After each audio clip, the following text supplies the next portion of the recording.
ಎಲ್ರಿಗೂ ನಮಸ್ಕಾರ. ಇವತ್ತಿನ ನನ್ನ ವಿಡಿಯೋ ಲೀನ್ PCOS ಬಗ್ಗೆ. ಸುಮಾರು ಜನ ನನಗೆ ಲೀನ್ PCOS ಬಗ್ಗೆ ತಿಳಿಸ್ಕೊಡಿ ಅಂತ ತುಂಬ ಹಿಂದೆನೇ ಮೆಸೇಜ್ ಹಾಕಿದ್ರು, ಬಟ್ ಮಾಡಿರಲಿಲ್ಲ. ಇವಾಗ ಮಾಡ್ತಾ ಇದ್ದೀನಿ. ಓಕೆ, ಸೊ ಲೀನ್ PCOS ಅಂದರೆ ಏನು? ದಪ್ಪ ಇದ್ದವ್ರಿಗೆ PCOS ಸಿಂಪ್ಟಮ್ಸ್ ಎಲ್ಲ ಇತ್ತು ಅಂತಂತಂದರೆ ಅದನ್ನು ಓಬೆಸ್ PCOS ಅಂತ ಕರೀತಾರೆ. ತುಂಬ ಸಣ್ಣಕ್ಕಿದ್ದು ಅವರಿಗೆ PCOS ಸಿಂಪ್ಟಮ್ಸ್ ಇತ್ತು ಅಂತಂದರೆ ಅಂಥವ್ರನ್ನ ಲೀನ್ PCOS ಅಂತ ಕರೀತಾರೆ. ಆಯಿತಾ? ಸೊ PCOS ಸಿಂಪ್ಟಮ್ಸ್ ಅಂದರೆ ಏನೇನು ಹೇಳಿ?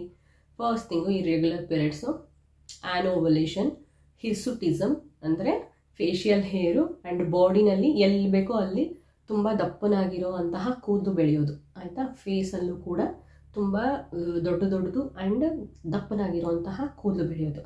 ಆಯಿತಾ?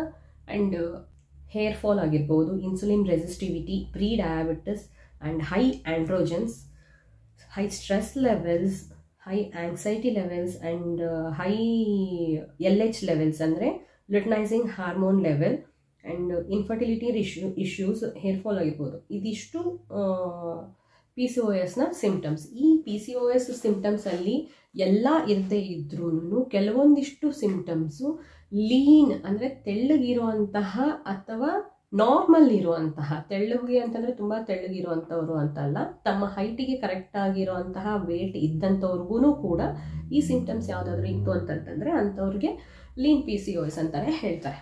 ಓಕೆ, ಇನ್ನೊಂದು ಏನಂತಂದರೆ ಲೀನ್ PCOSಗೆ BMI ನಾರ್ಮಲ್ ಇರಬಹುದು ಅಥವಾ ಲೋ ಇರ್ಬೋದು.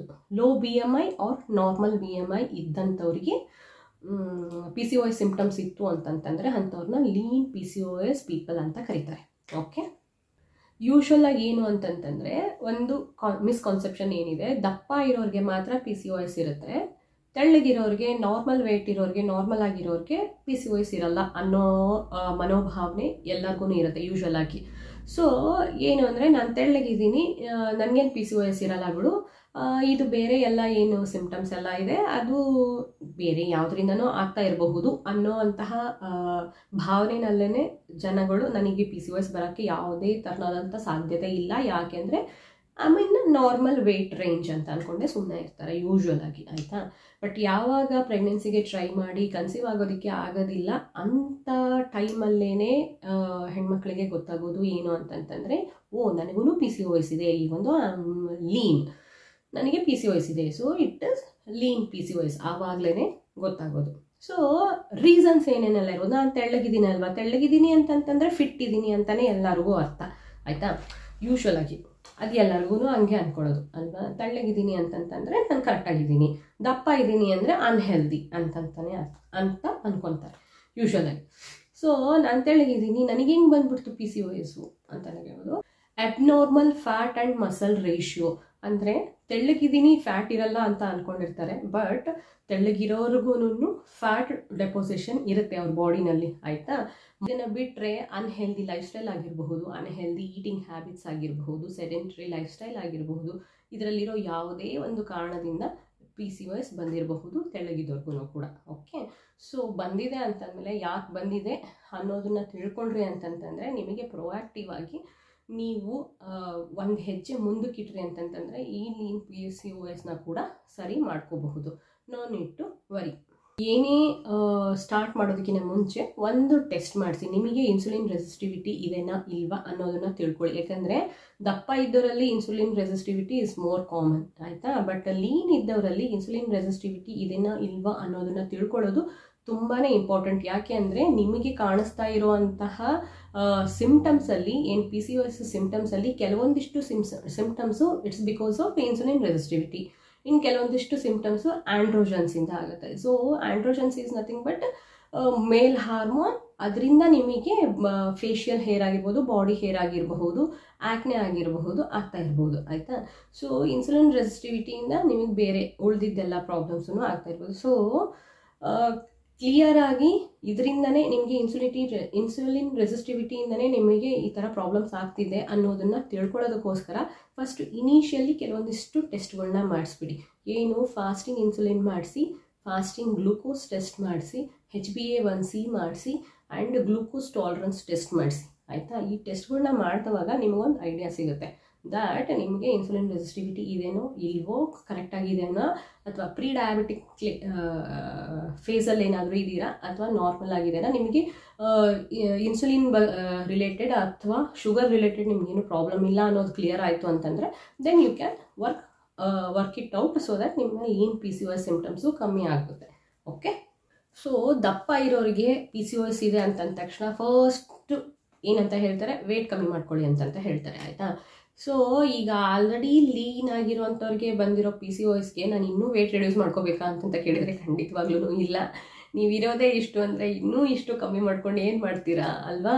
So weight reduction is not the solution for lean PCOS people. ಏನು ಹಾಗಾದರೆ ಅಂತಂತಂದರೆ ವೇಟ್ ಮ್ಯಾನೇಜ್ಮೆಂಟ್ ಅಂದರೆ ಕರೆಕ್ಟಾಗಿ ವೇಟ್ನ ಅದೇ ರೇಂಜಲ್ಲಿ ಮೇಂಟೈನ್ ಮಾಡೋದು, ಫ್ಯಾಟ್ ಆ್ಯಂಡ್ ಮಸಲ್ ರೇಷಿಯೋನ ಮೇಂಟೈನ್ ಮಾಡಬೇಕು. ಆಯಿತಾ? ಸೊ ಮಸಲ್ ಬಿಲ್ಡಪ್ ಮಾಡಬೇಕು, ಫ್ಯಾಟನ್ನ ಕರಗಿಸ್ಬೇಕು. ಇದನ್ನು ಹೇಗೆ ಮಾಡಬಹುದು ಅಂತಂತಂದರೆ ಗುಡ್ ಚಾಯ್ಸ್ ಆಫ್ ಫುಡ್ ಹ್ಯಾಬಿಟ್ಸ್ನ ಚೇಂಜ್ ಮಾಡ್ಕೊಳ್ಳಿ. ಯಾವ ಥರ ಫುಡ್ನ ತಗೋಬೇಕು ಅಂದರೆ ನ್ಯೂಟ್ರಿಷನಲ್ ಡೆಫಿಷಿಯನ್ಸಿ ಆಗದೇ ಇರೋ ಹಾಗೆ ಎಲ್ಲ ನ್ಯೂಟ್ರಿಷನ್ ಆ್ಯಡ್ ಮಾಡ್ಕೊಂಡಿರೋ ಅಂತಹ ಡಯಟ್ನ ಫಾಲೋ ಮಾಡಬೇಕು. ಸೀಸ್ನಲ್ ಫ್ರೂಟ್ಸ್ ಆ್ಯಂಡ್ ವೆಜಿಟೇಬಲ್ಸ್ನ ಪ್ರಿಫರ್ ಮಾಡಿ, high protein and high fibre, low carbs and high ಪ್ರೊಬಯೋಟಿಕ್ಸ್ನ ಯೂಸ್ ಮಾಡಿ. ಆಯಿತಾ? So eat healthy, end of the day eat a healthy, whichever is healthy ಅದು ನಿಮಗೆ ಒಳ್ಳೆಯದು ಅಂತ. ಆಯಿತಾ? ಸೊ ಚೆನ್ನಾಗಿ ತಿನ್ನಬೇಡಿ ಅಂತ ಅಲ್ಲ, ತಿನ್ನಿ, ಮಾಡ್ರೇಟಾಗಿ ತಿನ್ನಿ, ಚೆನ್ನಾಗಿ ತಿನ್ನಿ. ನೆಕ್ಸ್ಟು ಎಕ್ಸಸೈಸ್ ಮಾಡಿ. ಏನು ನೀವು ನಾನು ಆಲ್ರೆಡಿ ತೆಳ್ಳಗಿದ್ದೀನಿ, ಎಕ್ಸಸೈಸ್ ಮಾಡಿದರೆ ಇನ್ನೂ ತೆಳ್ಳಗಾಗಲ್ವಾ ಅಂತಂತ ಕೇಳಬಹುದು. ಖಂಡಿತವಾಗ್ಲೂ ಏನು ಅಂದರೆ ಕೋರ್ ಎಕ್ಸಸೈಸಸ್ ಅಂದರೆ ಸ್ಟ್ರೆಂತ್ ಬಿಲ್ಡಿಂಗ್ ಎಕ್ಸಸೈಸಸ್ನ ಫಾಲೋ ಮಾಡಬೇಕು. ಆಯಿತಾ? ಸಸ್ಟೈನೇಬಲ್ ಎಕ್ಸಸೈಸಸ್ನ ಮಾಡಬೇಕು. ಅಂದರೆ ನೀವು ಡೈಲಿ ಬೇಸಿಸ್ ಮೇಲೆ ಮಾಡೋ ಅಂತಹ ವರ್ಕೌಟ್ಸ್ನ ಫಾಲೋ ಮಾಡಬೇಕು. ಆಯಿತಾ? ನೀವು ಒಂದು ದಿವಸ ಮಾಡಿ 2 ದಿವಸ ರೆಸ್ಟ್ ತೊಗೊಳ್ಳೋ ಅಂಥ ವರ್ಕೌಟ್ಸ್ನ ಮಾಡೋಕ್ಕೆ ಹೋಗಬೇಡಿ. ಓಕೆ, ಏನು ಅಂದರೆ ಕನ್ಸಿಸ್ಟೆಂಟ್ ಸಸ್ಟೈನೇಬಲ್ ವರ್ಕೌಟ್ಸ್ನ ಮಾಡಬೇಕು.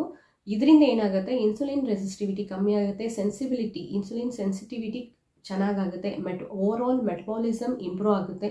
ಆ್ಯಂಡ್ ಯಾವಾಗ ಓವರ್ ಆಲ್ ಮೆಟಬಾಲಿಸಮ್ ಇಂಪ್ರೂವ್ ಆಗುತ್ತೆ, ಬ್ಲಡ್ ತುಂಬ ಚೆನ್ನಾಗಾಗುತ್ತೆ. ಸೊ ನಿಮ್ಮ ಓವರ್ ಆಲ್ ಹೆಲ್ತ್ ಇಂಪ್ರೂವ್ ಆಗುತ್ತೆ. ಆಯಿತಾ? ಸೊ ತೆಳ್ಳಗಿರೋರು ಎಕ್ಸಸೈಸ್ ಮಾಡಬಾರ್ದು ಅಂತಲ್ಲ, ಮಾಡಬೇಕು. ಮಾಡೋದ್ರಿಂದ ಫ್ಯಾಟ್ ಮಸಲ್ ರೇಷಿಯೋ ಕೂಡ ಇಂಪ್ರೂವ್ ಆಗುತ್ತೆ, ಒಳ್ಳೆ ಮಸಲ್ಸ್ನ ಪಡ್ಕೊತೀರಾ. ಓಕೆ, ಸೊ ಇದರಿಂದ ನಿಮ್ಮ ಫ್ಯಾಟ್ ಮಸಲ್ ರೇಷಿಯೋ ಸರಿಯಾಗುತ್ತೆ ಆ್ಯಂಡ್ ನಿಮ್ಮ PCOS ಸಿಂಪ್ಟಮ್ಸು ಕೂಡ ಕಮ್ಮಿ ಆಗ್ತಾ ಬರುತ್ತೆ. ಆ್ಯಂಡ್ ಇನ್ನೊಂದು, ವರ್ಕೌಟ್ ಮಾಡಿ ಎಕ್ಸಸೈಸ್ ಮಾಡಿ ಅಂತಂತ ಹೇಳಿದೆ. ಸೊ ಏನೂ ಮಾಡೋಕ್ಕಾಗದೇ ಇದ್ದರೆ ಮಿನಿಮಮ್ ವಾಕ್ ಆದರೂ ಸ್ಟಾರ್ಟ್ ಮಾಡಿ ಅಂತ ಎಲ್ಲ ವೀಡಿಯೋಸಲ್ಲೂ ಹೇಳ್ತೀನಿ. ಸ್ಟ್ರೆಸ್ ಫ್ರೀ ಆಗಿರಬೇಕು, ಚೆನ್ನಾಗಿ ನಿದ್ದೆ ಮಾಡಬೇಕು. ಇದು ಹಾರ್ಮೋನಲ್ ಬ್ಯಾಲೆನ್ಸ್ನ ಚೆನ್ನಾಗಿ ಮಾಡುತ್ತೆ. ಆಯಿತಾ? ಇದರಿಂದ ನಿಮ್ಮ ಕಾರ್ಟಿಸೋಲ್ ಅಂಶನೂ ಕೂಡ ಕಮ್ಮಿ ಆಗುತ್ತೆ. ಸೊ ದ್ಯಾಟ್ ನಿಮಗೆ ಯಾವುದು ಹಾರ್ಮೋನಲ್ ಇಂಬ್ಯಾಲೆನ್ಸ್ ಆಗದೆ ಇರೋದ್ರಿಂದ ಇನ್ಸುಲಿನ್ನು ಕೂಡ ಕರೆಕ್ಟಾಗಿ ಕೆಲಸ ಮಾಡುತ್ತೆ. ಆಯಿತಾ? ಸೊ ಇದನ್ನು ಹೇಗೆ ಮಾಡೋದು, ಚೆನ್ನಾಗಿ ನಿದ್ದೆ ಹೇಗೆ ಮಾಡೋದು, ಸ್ಟ್ರೆಸ್ ಫ್ರೀ ಆಗಿ ಹೇಗಿರೋದು ಅಂದರೆ ಯೋಗ, ಪ್ರಾಣಾಯಾಮ, ಮೆಡಿಟೇಷನ್. ಆಯಿತಾ? ಇದರಲ್ಲಿ ಯಾವುದನ್ನು ಬೇಕಾದ್ರೂ ಚೂಸ್ ಮಾಡ್ಕೋಬಹುದು ಅಥವಾ ಎಲ್ಲನೂ ಕೂಡ ಪ್ರಾಕ್ಟೀಸ್ ಮಾಡ್ಬೋದು. ಡೀಪ್ ಬ್ರೀದಿಂಗ್ ಮಾಡಬಹುದು. ಆಯಿತಾ? ಇದನ್ನೆಲ್ಲ ಕನ್ಸಿಸ್ಟೆಂಟಾಗಿ ಫಾಲೋ ಮಾಡೋದ್ರಿಂದ ನಿಮಗೆ ನಿದ್ದೆ ಚೆನ್ನಾಗಾಗುತ್ತೆ, ಸ್ಟ್ರೆಸ್ ಫ್ರೀ ಆಗ್ತೀರಾ, ಆಟೋಮೆಟಿಕ್ಕಾಗಿ PCOS ಸಿಂಪ್ಟಮ್ಸ್ ಕೂಡ ಕಮ್ಮಿ ಆಗ್ತಾ ಬರುತ್ತೆ. ಯಾವಾಗ ನಿಮಗೆ ನೀವು ತುಂಬ ಲೈಫ್ ಸ್ಟೈಲ್ ಚೇಂಜಸ್ ಮಾಡಿಕೊಂಡ್ರೂ ಕೂಡ ನಿಮ್ಮ ಯಾವುದಾದ್ರೂ ಡೆಫಿಷಿಯನ್ಸಿ ಇದೆ ಅನ್ನೋದಾದರೆ, ನಿಮಗೆ ಯಾವುದಾದ್ರೂ ಡೆಫಿಷಿಯನ್ಸಿ ಇನ್ನೂ ಇದೆ ಅನ್ನೋದಾದರೆ ಸಪ್ಲಿಮೆಂಟ್ಸ್ನ ಆಫ್ ಮಾಡ್ಕೋಬೋದು. Vitamin D, vitamin B12, zinc and calcium, inositol ಇವುಗಳನ್ನ ಆ್ಯಡ್ ಮಾಡ್ಕೊಳ್ಳೋದ್ರಿಂದ PCOS ಸಿಂಪ್ಟಮ್ಸು ತುಂಬಾ ಕಮ್ಮಿ ಆಗ್ತಾ ಬರುತ್ತೆ. ಆಯಿತಾ? ಇದನ್ನು ಬಿಟ್ಟು ನೀವು ಏನಾದರೂ ಡಾಕ್ಟ್ರ್ ಕಡೆ ಹೋದ್ರಿ ಅಂತಂದರೆ ಫಸ್ಟು ಏನು ಕೊಡ್ತಾರೆ ಅಂತಂದರೆ ಲೆಟ್ರೋಸಾಲ್ ಕೊಡ್ಬೋದು. ಲೆಟ್ರೋಸಾಲ್ನ ಬಿಟ್ಟರೆ ಕ್ಲೋಮಿಡ್ ಕೊಡಬಹುದು. ಕ್ಲೋಮಿಡ್ನ ಬಿಟ್ಟರೆ ಮೆಟ್ಫಾರ್ಮಿನ್ ಕೊಡ್ಬೋದು. ಆಯಿತಾ? ಇವು 3 ಟ್ಯಾಬ್ಲೆಟ್ ಕೊಡ್ಬೋದು. ಒಂದು ಓವ್ಯುಲೇಷನ್ ರೆಗ್ಯುಲೇಟ್ ಮಾಡುತ್ತೆ, ಇನ್ನು ಮೆಟ್ಫಾರ್ಮಿನ್ ನಿಮಗೆ ಇನ್ಸುಲಿನ್ ರೆಸಿಸ್ಟಿವಿಟಿಯಿಂದ ನಿಮಗೆ ಪ್ರಾಬ್ಲಮ್ ಆಗ್ತಿದೆ ಅಂತಂತಂದರೆ ಅದನ್ನು ಕಡಿಮೆ ಮಾಡೋದಕ್ಕೆ ಈ ಮೆಟ್ಫಾರ್ಮಿನ್ ಯೂಸ್ ಆಗುತ್ತೆ. ಆಯಿತಾ? ಸೊ ಡಾಕ್ಟ್ರ್ ಹತ್ರ ಹೋದರೆ letrozole, Clomid or metformin medicine ಕೊಡ್ತಾರೆ. ಇದನ್ನ ಬಿಟ್ಟರೆ ವಿಟಮಿನ್ D, B12, ಕ್ಯಾಲ್ಶಿಯಂ, ಐರನ್ಗಿಂತ ಜಿಂಕ್ ಇವೆಲ್ಲ ಕೊಡ್ತಾರೆ. ಓಕೆ, ಇದಿಷ್ಟು ಸಪ್ಲಿಮೆಂಟ್ಸು ಡಾಕ್ಟ್ರ್ ಹತ್ರ ಹೋದರೆ ಏನು ಮೆಡಿಸಿನ್ ಕೊಡ್ತಾರೆ ಅನ್ನೋದು. ಇದಿಷ್ಟು ಲೀನ್ PCOS ಬಗ್ಗೆ. ಇದನ್ನು ಬಿಟ್ಟು ನಿಮ್ಗೆ ಏನಾದರೂ ಲೀನ್ PCOS ಬಗ್ಗೆ ಏನಾದರೂ ಡೌಟ್ ಇತ್ತು ಅಂತಂತಂದರೆ ಕಮೆಂಟ್ ಬಾಕ್ಸಲ್ಲಿ ತಿಳಿಸಿ, ಉತ್ತರ ಕೊಡೋದಕ್ಕೆ ಟ್ರೈ ಮಾಡ್ತೀನಿ. ಆ್ಯಂಡ್ ಈ ವಿಡಿಯೋ ನಿಮಗೆ ಇನ್ಫಾರ್ಮೇಟಿವ್ ಅಂತ ಅನ್ನಿಸ್ತು ಅಂತಂತಂದರೆ ಲೈಕ್ ಮಾಡಿ, ಕಮೆಂಟ್ ಮಾಡಿ, ಶೇರ್ ಮಾಡಿ, ಆ್ಯಂಡ್ ನನ್ನ ಚಾನಲ್ನ ಸಬ್ಸ್ಕ್ರೈಬ್ ಮಾಡಿ. ಧನ್ಯವಾದ.